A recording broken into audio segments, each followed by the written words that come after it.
Hello students. अभी तक आपने पढ़ा है कि डिफेक्ट्स ऑफ आइज क्या हैं। ठीक है, तो लास्ट जो हमने डिस्कस किया था वो हमने डिस्कस किया था डिफेक्ट ऑफ आइज। आज हम करेंगे refraction of light through prism. ठीक है, इससे पहले आपने रिफ्रैक्शन में पढ़ा था कि displacement of light when light passes through, और you can say refraction of light when it's pass through glass slab. तो ग्लास स्लैब से जब आपकी लाइट पास हो रही थी तो वो क्या कर रही थी, लेटरल शिफ्ट कर रही थी। ठीक है, तो क्या हो रहा था, जैसे आपकी ये ग्लास स्लैब है, ठीक है, तो अगर इसके थ्रू लाइट पास हो रही थी तो वो कुछ शिफ्ट होकर इससे पैरेलल ही निकल रही थी। ठीक है, अगर ये डायरेक्ट जाती तो ऐसे निकलती, पर इससे पैरेलल कुछ शिफ्ट होने के बाद वो क्रॉस कर रही थी। तो ये क्या था आपका refraction of light through glass slab. ठीक है, आज हमें देखना है डिस्पर्जन और refraction of light through glass prism. ठीक है, तो अब इसमें क्या है, हम क्या पढ़ रहे हैं, refraction of light through glass prism. ठीक है, अब देखिए इसमें क्या है, जब हम लाइट को ग्लास प्रिज्म से पास करेंगे तो अब क्या है, मीडियम चेंज होगा। ठीक है, ये आपका ग्लास प्रिज्म है, फाइन। अब इससे अगर आप लाइट पास कराएंगे तो आपकी लाइट जो है रिफ्रैक्ट करेगी। तो हमने क्या किया, लाइट को ऐसे इंसिडेंट कराया। ठीक है, अब जो इंसिडेंट एंगल बनता है वो आपको पता है कि जब आप नॉर्मल ड्रॉ करते हैं तब फॉर्म होता है, तो we draw normal at this point. तो ये आपका क्या बन गया, एंगल ऑफ इंसिडेंस। ठीक है, angle of incidence, angle of incidence आया है। अब देखिए एंगल ऑफ रिफ्रैक्शन कहाँ बनता है, जब ये लाइट जो है इस मीडियम में एंटर करेगी तो इस साइड जो आपका एंगल बनेगा नॉर्मल से उस साइड, वो आपका बनता है एंगल ऑफ रिफ्रैक्शन। ठीक है, तो अब यहाँ पर आपका बनेगा एंगल ऑफ रिफ्रैक्शन, इस तरीके से एंगल ऑफ रिफ्रैक्शन बनेगा। ठीक है, तो ये जो एंगल ऑफ रिफ्रैक्शन बनेगा तो ये क्या होगा, कुछ ऐसे पास हो जाएगा यहाँ से, ये आपका बन गया एंगल ऑफ रिफ्रैक्शन। क्लियर। अब क्या है, देखो यहाँ से आपका रेयरर से डेंसर मीडियम में गया। ठीक है, तो टुवर्ड्स नॉर्मल। अब यहाँ पर इस पॉइंट पर हम फिर से एक नॉर्मल ड्रॉ करेंगे। ठीक है, इस पॉइंट पे एक नॉर्मल हमने ड्रॉ किया। अब यहाँ से डेंसर से रेयरर में जाएगा तो ये क्या होगा, अवे फ्रॉम नॉर्मल। ठीक है, अवे फ्रॉम नॉर्मल होगा तो हमने क्या किया, पास किया और ये लाइट ऐसे पास हो गई। ठीक है, तो ये जो एंगल आपका निकल कर आता है वो एंगल होता है एंगल ऑफ इमर्जेंट। ठीक है, क्या होता है, एंगल ऑफ इमर्जेंस, ये है एंगल ई। ठीक है, अब ये angle R, angle I, angle of emergence. Angle of emergence मतलब जो लाइट पास होने के बाद, जब लाइट आपकी पास हुई है प्रिज्म से, उसके बाद जो एंगल बाहर इमर्ज होकर आ रहा है उसे हम बोलते हैं एंगल ऑफ इमर्जेंस। ठीक है, अब देखिए इसमें एक चीज जो आपको ध्यान रखनी है, क्या, ये होता है एंगल ऑफ प्रिज्म, जिसको हम डिनोट करते हैं ए से। ठीक है, और एंगल जब हमने इसको इंसिडेंट रे को एक्सटेंड करेंगे, ठीक है, जब हम इस इंसिडेंट रे को एक्सटेंड करेंगे तो ये कुछ इस तरीके से पास हो जाएगी। ठीक है, जब हम इस इमर्जेंट रे को भी एक्सटेंड करेंगे तो कहीं वो आकर यहाँ पर मीट करेगी। ये जो इमर्जेंट है यहाँ से पास होगी, यहाँ पर पास करेगी। ठीक है, उसके बाद जो आपका एंगल बनेगा इन दोनों के मीटिंग पॉइंट पर वो होता है एंगल ऑफ डेविएशन। क्या होता है, एंगल ऑफ डेविएशन, ये एंगल ऑफ डेविएशन। ठीक है, तो अब हम सारी एंगल्स को नोट डाउन कर लेते हैं। उसके बाद जो आपके पास रिलेशन होता है, ठीक है, रिलेशन जो आपको डायरेक्ट स्टडी करना है, आपके सिलेबस में उसकी कोई डेरिवेशन नहीं है, तो वो हमारा डायरेक्ट हम रिलेशन लिखेंगे। ठीक है, तो एंगल आई जो है वो क्या है आपका, एंगल ऑफ इंसिडेंस। ठीक है, एंगल आर क्या है आपका, angle of refraction. Angle E क्या है, एंगल ऑफ इमर्जेंस। ठीक है, एंगल डी क्या है, एंगल ऑफ डेविएशन। देखो मैं इरेज कर दी हूँ इसको, आई होप क्लियर तो हो गया होगा आपको कि हमने कैसे ड्रॉ किया है। ठीक है, एंगल ऑफ डेविएशन। ठीक है, और एंगल ए जो था वो है आपका एंगल ऑफ प्रिज्म। ठीक है, तो आपके पास जो रिलेशन आएगा जब आप उस फिगर को ड्रॉ करेंगे, तो जो हमारा रिलेशन होता है वो होता है angle of prism plus angle of deviation equals to angle of incidence plus angle of refraction. ये आपका एक इंपॉर्टेंट रिलेशन है जो आपको पता होना चाहिए। सॉरी, एंगल ऑफ रिफ्रैक्शन नहीं, एंगल ऑफ इमर्जेंस, क्योंकि हमारा बाहर एंगल ऑफ इमर्जेंस हम बोल रहे हैं, उसको एंगल ऑफ रिफ्रैक्शन नहीं बोल रहे, हमने इसको अलग नाम दिया है, एंगल ऑफ इमर्जेंस। ठीक है, तो angle of incidence plus angle of emergence, ये है तो आपका एंगल ऑफ रिफ्रैक्शन ही, लेकिन किस केस में, जब आपकी लाइट प्रिज्म से पास हो रही है इनिशियली, अगर हम वहां पर एंगल ऑफ इंसिडेंस लेते हैं। ठीक है, लेकिन हम यहाँ पे इमरजेंस इसलिए बोल रहे हैं क्योंकि आपकी 2 बार रिफ्रैक्शन हुई है, उसके बाद हमें ये एंगल मिल रहा। ठीक है, तो हमारे पास ये रिलेशन होता है angle of prism plus angle of deviation equals to angle of incidence plus angle of emergence. ठीक है, ये होता है आपका refraction of light through a prism. ठीक है, तो ये आपका एक एक्सपेरिमेंट भी होगा, जब हम अपनी फाइल में वर्क करेंगे तो we will do that experiment also.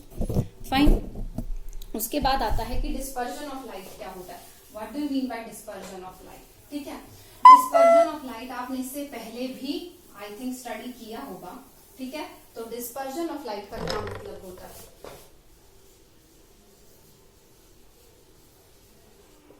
Dispersion of light. ठीक है, डिस्पर्जन ऑफ लाइट का मतलब होता है व्हेन व्हाइट लाइट, ठीक है, जब आपकी व्हाइट लाइट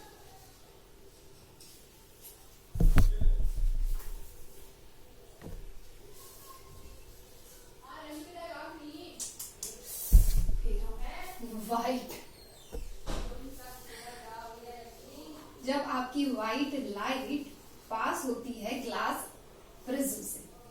ठीक है, तो अगर आपकी व्हाइट लाइट पास हो रही है, तो जब आपकी इमर्जेंस होगी लाइट की, तो वो डिफरेंट 7 कलर्स में होगी। वो होता है आपका डिस्पर्जन ऑफ लाइट, जो आपने इससे पहले भी 7th 8th क्लास में स्टडी किया होगा। ठीक है, तो हम क्या बोल सकते हैं, डिस्पर्जन ऑफ लाइट क्या है, डिस्पर्जन ऑफ लाइट क्या है, it is the splitting, dispersion of light is the splitting of white light in different 7 colors. ठीक है, when passed through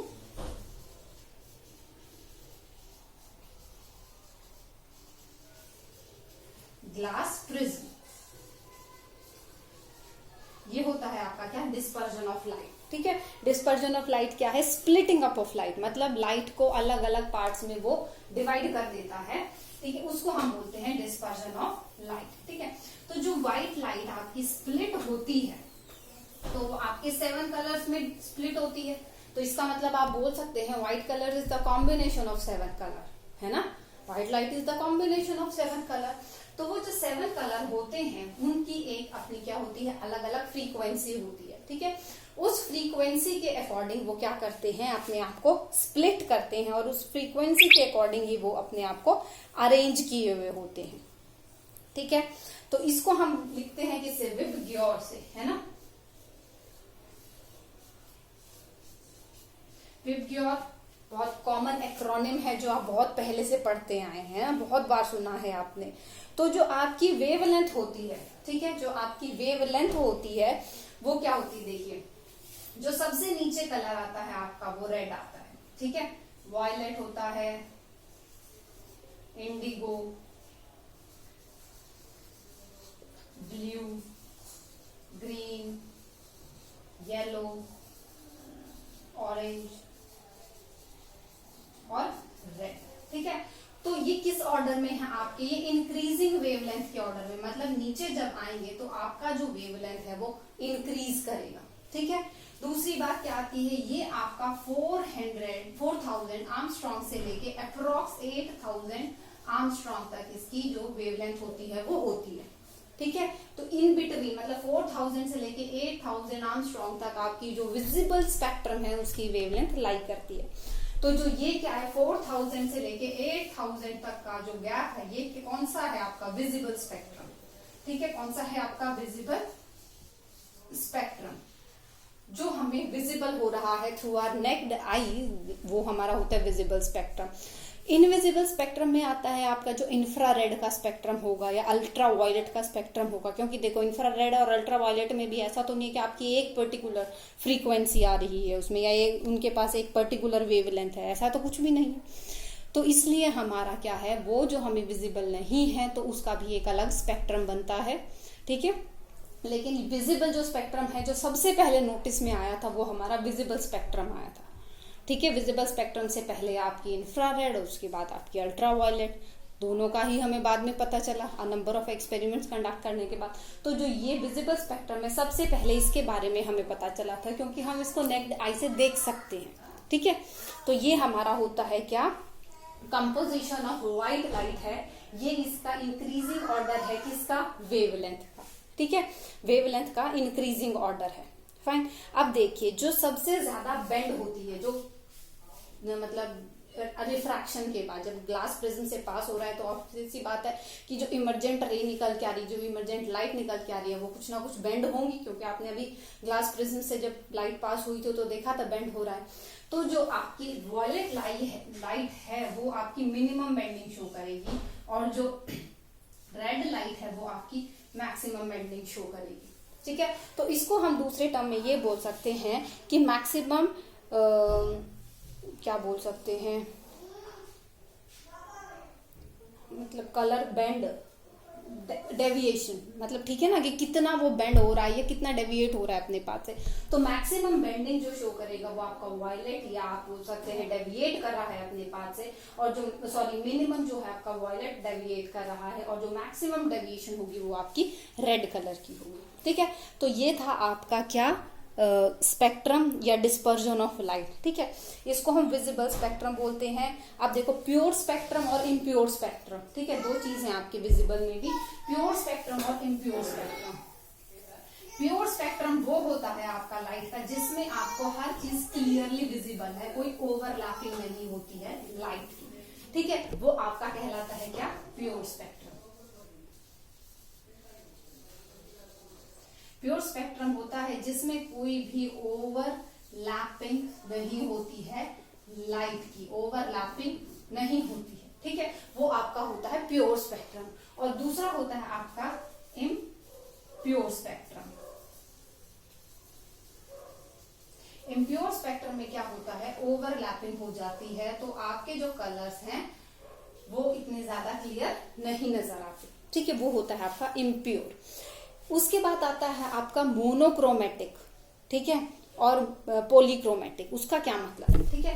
मोनोक्रोमेटिक का मतलब है कोई भी लाइट जो आपका सिर्फ सिंगल कलर शो करती है। जैसे अभी आपने देखा कि जो डिस्पर्जन ऑफ लाइट था उसमें व्हाइट लाइट को आपने पास कराया, वो 7 डिफरेंट कलर्स में स्प्लिट हो गई, ठीक है। तो वो लाइट जो आप कहीं से भी पास कर रहे हैं वो फर्दर डिवाइड नहीं होगी। जैसे आपने अगर रेड कलर को पास कराया तो रेड कलर ही निकल कर आएगा जब आप उसको पास कराएंगे, ठीक है। तो वो होते हैं क्या, मोनोक्रोमेटिक सोर्स, ठीक है, या मोनोक्रोमेटिक लाइट। मोनोक्रोमेटिक सोर्स वो होंगे जहां से हम उसको प्रोड्यूस कर रहे हैं, ठीक है। तो वो क्या कहलाते हैं आपके मोनोक्रोमैटिक, ठीक है। वो आपकी क्या है, मोनोक्रोमेटिक लाइट है जो फर्दर डिवाइड नहीं हो सकती, फाइन।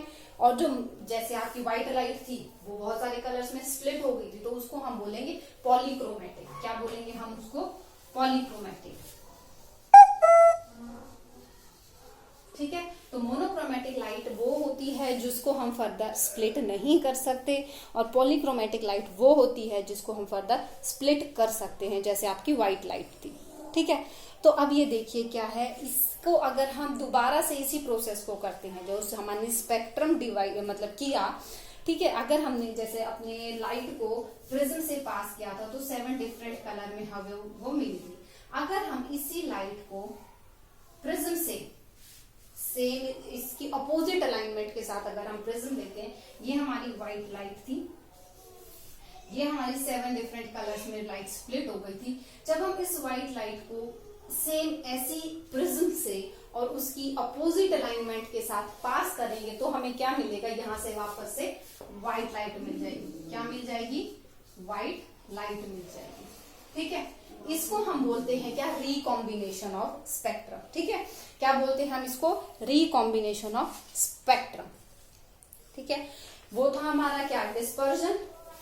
क्लियर, जो हम पहले कर रहे थे वो था डिस्पर्जन, और उसके बाद ये डिस्पर्जन के बाद वापस से वो लाइट आपस में मिक्स हो गई, तो उसको हम बोलेंगे क्या, ये जो होगा हमारा व्हाइट लाइट, फिर 7 कलर को फिर पास करेंगे, फिर दोबारा से व्हाइट लाइट मिलेगी, तो इसका मतलब क्या है, ये व्हाइट लाइट स्प्लिट हुई और यहाँ पर ये वापस से आपस में मिल गई। ठीक है, तो इसको हम क्या बोलेंगे, रिकॉम्बिनेशन। क्या बोलेंगे हम इसको, रिकॉम्बिनेशन ऑफ व्हाइट लाइट। ठीक है, या रिकॉम्बिनेशन ऑफ स्पेक्ट्रम, क्योंकि हमने पहले स्पेक्ट्रम बनाया और स्पेक्ट्रम को वापस से हमने दोबारा से मिक्स करा दिया, तो वो हमारा क्या बन गया, रिकॉम्बिनेशन ऑफ स्पेक्ट्रम। ठीक है,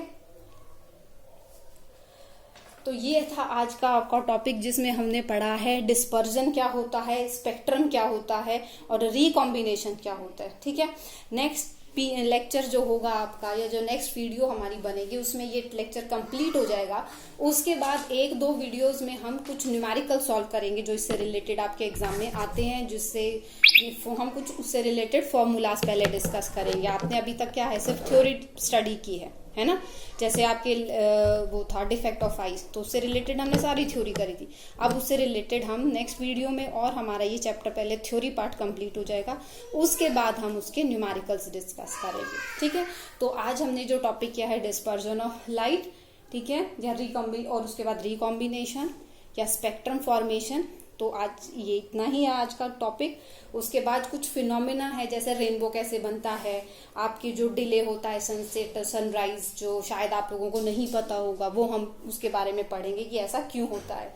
ट्विंकलिंग ऑफ स्टार्स के बारे में हम स्टडी करेंगे। ठीक है, तो नेक्स्ट वीडियो में ये चैप्टर कंप्लीट हो जाएगा, और उसके बाद हम इसके 1-2 वीडियोज में इसके न्यूमेरिकल करेंगे, और उसके बाद आप कुछ टाइम आपको फिर अनसॉल्व न्यूमेरिकल भी दिए जाएंगे सॉल्व करने के लिए। Okay, thank you students.